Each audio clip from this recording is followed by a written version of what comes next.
Hey everyone. In this video, I'm going to be introducing some basic aspects of propositional logic, which is the next system of logic we'll be going into in class. Important in this unit is the notion of what a truth function is, and that's going to be important for the rest of the topics that we're going to be going through in the class. So without further ado, let's get to the lecture sheet here.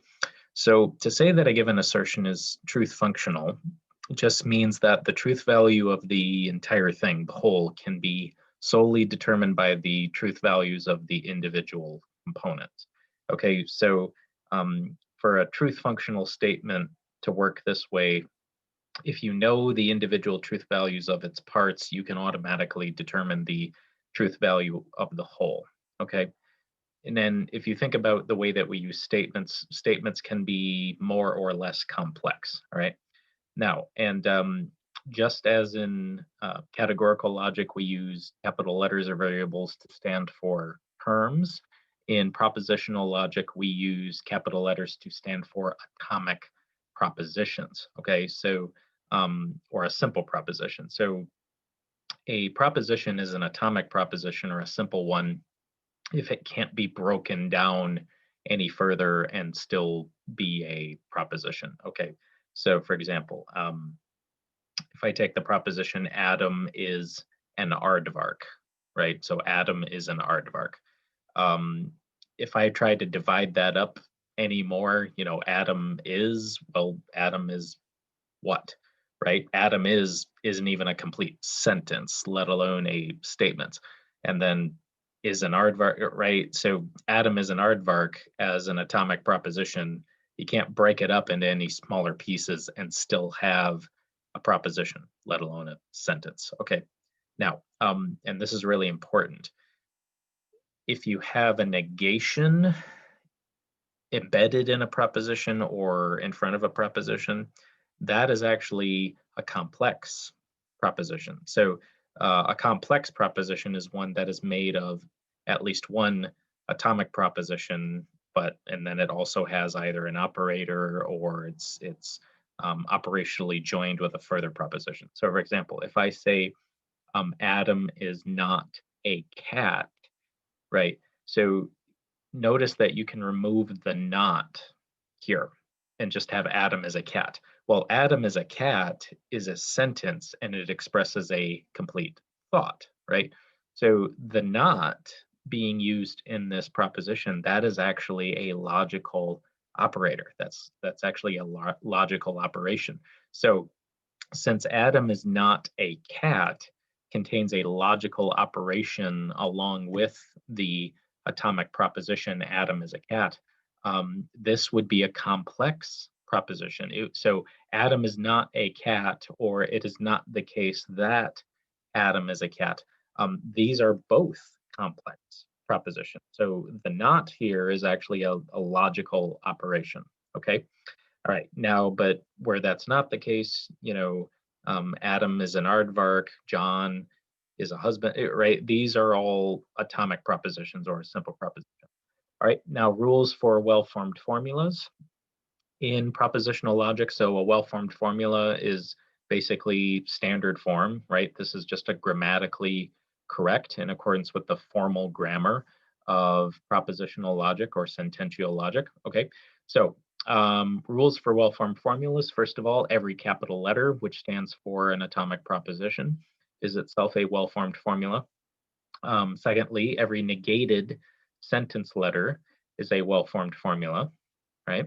So if you have an A standing for an atomic proposition, then tilde, the symbol for negation, tilde A, is also a well-formed formula as well. And then a sequence of either negated or non-negated sentence letters joined by a logical operator and also bound by parentheses is also a well-formed formula. So just as parentheses are important in math, parentheses are also important in logic, as we'll see. Okay, so here's an example. If we take this complex proposition here, John is a husband and a philosopher. Okay, so this is clearly two different propositions joined together. So for H, capital H, we're going to let that stand for John as a husband, and then capital P, that will stand for John as a philosopher. All right. And then we actually have a logical operation here, the word and. So John is a husband and John is a philosopher. All right. I know we're saying and a philosopher, but technically what we're saying is John is a philosopher. Okay. Now, so what this means as a truth function is that the truth value of this entire complex proposition can be solely determined by the truth value of the parts. Okay, so if H is true and P is true, okay, well, H being true, John is a husband, P being true, John is a philosopher, would make the and true. And since the and is what is, the operation that is, kind of joining those two propositions together, if H and P are both true, then that means H and P are true. So H is true independently of P, P is true independently of H. So H is true, P is true. Well, that means that the statement H and P is true. So if both parts of this conjunctive statement are true, that means that the whole conjunctive statement is true. Okay. Now, and likewise, if one of those propositions were false, or both of them were false, then the proposition H and P, the complex proposition H and P, would also be false. Okay. Now, here are examples that are not truth functional statements. Okay. Well, John believes that he is a husband, right? Now, so believes that, this is what we call a doxastic qualifier. We're talking about what John or a given individual believes. Okay, now think about it. So John believes what? John has a belief, an attitude about a proposition. The proposition that John has an attitude about is he is a husband. So John believes that he is a husband. Okay, now whether or not that proposition, John is a husband, is true or not, what does that have to do with whether or not John believes it? Okay, so if someone were to say John believes that he is a husband, and another person said no, that's not true, what would they be saying isn't true? They wouldn't be saying he is a husband isn't true. They would be saying no, John doesn't actually believe that, right? So if I say John believes that he is a husband and you say false, no, that's not true. That is false. Okay, so he doesn't believe it, right? If you negate the statement John believes that he is a husband, what you're negating is the content of John's belief, or what you're negating is whether or not John actually believes it. You're not negating the actual content of John's belief, right? Or this example, all flat earthers believe that the earth is flat. So every single flat earther they all believe the same proposition. They all believe that the earth is flat. Okay, now, so the proposition the earth is flat is false, but the fact that it's a false proposition has nothing to do with whether or not flat earthers actually believe it. So by definition, a flat earther is somebody who believes that the earth is flat, right? So all flat earthers believe the earth is flat. That whole thing is a true statement, regardless of the content of the individual atomic proposition, the earth is flat. So this is not truth function, okay? So, statements of belief, so-and-so believes that, when you have a doxastic qualifier, that's not a truth functional statement. State elliptical statements, according to so-and-so, right? So according to so-and-so, they were abducted by aliens. Okay, whether they were abducted by aliens or not, all that matters is whether or not that's what they report. So if that's what they say, then the statement according to so-and-so is true. That's going to be a true statement. Okay, another example of statements that are not truth functions are statements that refer to alethic modalities. So aletheia is the Greek word for truth. So statements about what's possible, statements about what's necessary, and statements about what's contingent. These are also not truth functions. Okay, so if we say it is necessarily the case that John is a husband, so the individual proposition, the atomic proposition, John is a husband, even if that is true in the actual world, which it is, I am a husband. Okay, so even if it is that is true in the actual world, to say it's necessarily the case means that it couldn't have been otherwise, right? So even though it's actually true that John is a husband, does that alone determine whether or not it could have been otherwise that John is a husband? No. So whether or not it's true that I'm necessarily a husband or it's necessarily true that I am a husband, that's neither here nor there with respect to the actual truth value of the proposition John is a husband. So it can be true John is a husband and be false necessarily John is a husband. Okay, so it is necessarily the case that John is a husband. This is also not a truth function. So the truth value of the necessity operator here, which would be a box if you're doing modal logic. The truth value of the necessity operator is not determined by the truth value of the individual proposition that necessity operator is sort of qualifying, or so what we have here is a modal qualifier of a lethic modality, right? So it's necessarily the case that P, where P is some proposition. If it's necessarily the case that P, that statement is not determined as true or false just by the truth value of P. So if P is true, that doesn't mean necessarily P is also true. Necessarily P can be false, even if P is true. Okay, so that again is not a truth function. All right. Okay, and let's just get to the logical operators themselves here. So we're only going to be using these 5. Okay, all right, and then when we get to quantificational logic, we'll be adding in um, quantifiers, the existential quantifier and the universal quantifier. But as far as actual truth functional operations go, these are the only truth functional operations we're going to be using. Okay, so the first one is conjunction, right? So we're going to be using the bullet operator for conjunction. Now, other ways of representing conjunction would be, I don't remember the technical term for it, but it's an upside down V, right? And then the ampersand. These are also common ways of representing conjunction. So English translations of conjunction would be anything equivalent to and, also, but, as well as, so on and so forth. Okay, so right, so John is a husband and John is a philosopher. That is a conjunctive operator. All right. Okay, the disjunction is represented with a lowercase v, right? So disjunctive statements are either or statements, and unless statements. So, and anything equivalent to those. So if you have either or, that's clearly disjunctive. If you have or, that's disjunctive. Also, if you have unless, that is just disjunctive. Okay, so if I say, I'm having apple pie unless there is pecan pie, right? I'm saying I'm either having apple pie or I'm having pecan pie, right? All right, the material implication, we're going to be using the horseshoe. Another common way of representing this is just with an arrow, but as we'll see, there's different kinds of conditional implications. So there's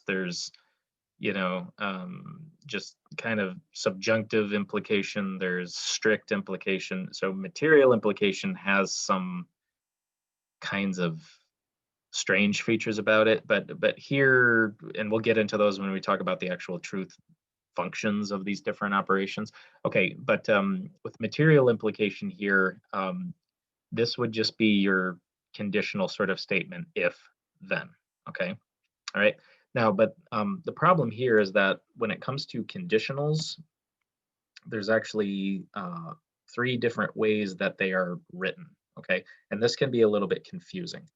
So every conditional statement is going to have an antecedent and a consequent. All right, so the antecedent is the condition which, if met, will lead to the consequent, and then the consequent is the condition that follows if the antecedent is met. All right, so if I let A stand for antecedent and C for consequent, the 3 ways of writing a conditional would be if A, whoops, that's in symbol. Let me change that, right? If A, then C, okay? Now, we could also write A only if C, and we can also write C if A. Okay, so if A stands for antecedent and C stands for consequent, the three ways of writing a conditional are if A then C, A only if C, and C if A. Okay, so with if then statements and only if statements, the antecedent comes first and the consequent comes second. Okay, so with simple conditionals like this, if then and only if A then C, so if antecedent then consequent, antecedent only if consequent, and then consequent if antecedent. So the only one you really need to remember here that switches is the if statement, C if A. So if A then C and A only if C are exactly the same as far as the placement of the antecedent and the consequent. The only one that changes is the if statement, C if A. Okay, now, and depending on the content of the proposition, I mean, you know, A only if C and C if A can sound really weird. All right. So, for example, if I say this, if it is not raining, A, then we are going to the beach, C. So if it is not raining, A, then we are going to the beach. That seems to make perfect sense. Now, but what if I say this? It is not raining only if we go to the beach, right? So the fact that the word if changes spots, it makes it sound like us going to the beach is the reason why it's not raining, but that's not what the statement is saying. Okay, so if it is not raining, then we are going to the beach means the same thing as it is not raining only if we go to the beach, and we go to the beach, we are going to the beach if it is not raining. Those three statements logically mean the exact same thing. Okay, but it sounds weird. It sounds weird to say it is not raining only if we go to the beach, right? So, and this is part of what's tricky about material conditionals. Material conditionals do not express sort of causal or explanatory sorts of relationships. Okay, so when I say if A then C, I'm not saying that C in some sense is made true by A, or the truth of A causes the truth of C. So all a material implication does is says this: if one is true, then so is the other, right? So all we're saying is that there's a truth functional relationship between these two statements. We're not saying there's a causal relationship between these two statements. We're not saying there's a truth making or a grounding relationship between these two kinds of statements. Okay. So for example, this is a true material conditional. Okay. Um, so if Cody is a dog, then Felix is a cat. If Cody is a dog, then Felix is a cat. That is a true conditional, right? That is a true conditional statement. But it would be absurd to say that Felix's being a cat is made true by Cody's being a dog, or Cody being a dog is what explains why Felix is a cat. Okay. So don't think of material implication that way. Material implication does not express any sort of causal or explanatory or grounding sort of relationship. Nothing metaphysically important is going on here with a material conditional. All it means is if one is true, then so is the other. All it means is truth functionally, if the antecedent is true, then the consequent is also going to be true. That's all that's going on here. Okay, and that also applies to material equivalence here. A material equivalence in truth functional logic also is not expressing a causal or grounding or explanatory kind of relationship here. It's just a truth functional relationship. Okay. All right. For material equivalence, we are going to be using the triple bar. Okay. Now, material equivalence expresses basically the conjunction of two different conditionals. Okay. So what material equivalence is basically doing is doing this. If A, then C, and If C, then A. So if A is true, then so is C, but also if C is true, then so is A. Okay, all right. And the different ways of writing this would be A, if and only if C.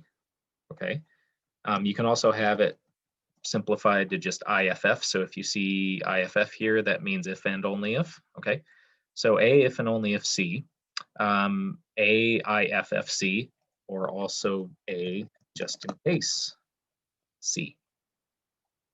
So if A, then C, I'm sorry, if A, then C, and if C, then A, that's the base. If you wanted to break down the relationship of the triple bar, that's what it is.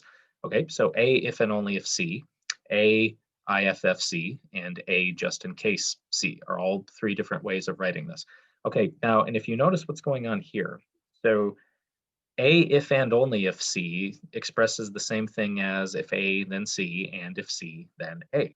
So what this technically is doing here, so the A, if and only if C, is A if C and A only if C. All right, I know that's huge. That's small again. There we go.